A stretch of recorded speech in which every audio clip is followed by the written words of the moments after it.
தோசை மாவு காலி ஆயிடுச்சுன்னா இந்த மாதிரி ஒரு தோசை ட்ரை பண்ணி பாருங்கள். ரொம்ப கிறிஸ்பியாகவும் ரொம்ப டேஸ்டியாகவும் இருக்கும்.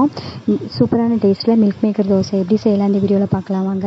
இதுக்கு வந்து மில்க் மேக்கரை வந்து சுடுதண்ணியில் போட்டுட்டு நல்லா புழிஞ்சிட்டு நம்ம மிக்ஸி ஜாரில் ஆட் பண்ணிக்கலாம். ஈரம் இல்லாமல் நம்ம ஆட் பண்ணிக்கலாம். இது கூட ஒரு துண்டளவு இஞ்சி சேர்த்துட்டு ஒரு கப்பளவு ரவை ஆட் பண்ணிக்கலாம். இது கூட தண்ணி சேர்த்துட்டு தேவையான அளவு உப்பு சேர்த்துட்டு நம்ம நைஸாக தோசை மாவு பதத்துக்கு நம்ம அரைச்சி எடுத்துகிட்டு ஒரு பவுலில் மாற்றிக்கலாம். இது கூட ஒரு கப் அளவு நம்ம கோதுமை மாவு, ஒரு ஸ்பூன் அளவு சீரகம், இடித்த பூண்டு, கொத்தமல்லி எல்லாம் ஆட் பண்ணிவிட்டு நல்லா தோசை மாவு பதத்துக்கு தண்ணியாக மிக்ஸ் பண்ணிக்கலாம். நீங்கள் ரவை தோசைலாம் சுடும் போது எப்படி மிக்ஸ் பண்ணிக்கலாம் அந்த மாதிரி தண்ணியாக மிக்ஸ் பண்ணிக்கலாம்.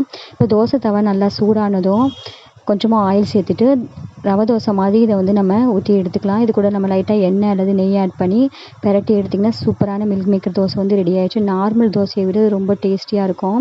இதுக்கு வந்து நீங்கள் மல்லி சட்னி, கொத்தமல்லி சட்னி, புதினா சட்னி எது இருந்தாலும் ரொம்ப டேஸ்ட்டாக இருக்கும். இன்றைக்கி வந்து நான் கோகனட் சட்னியும் டொமேட்டோ சட்னியும் சேர்த்துருக்கேன். கண்டிப்பாக ட்ரை பண்ணி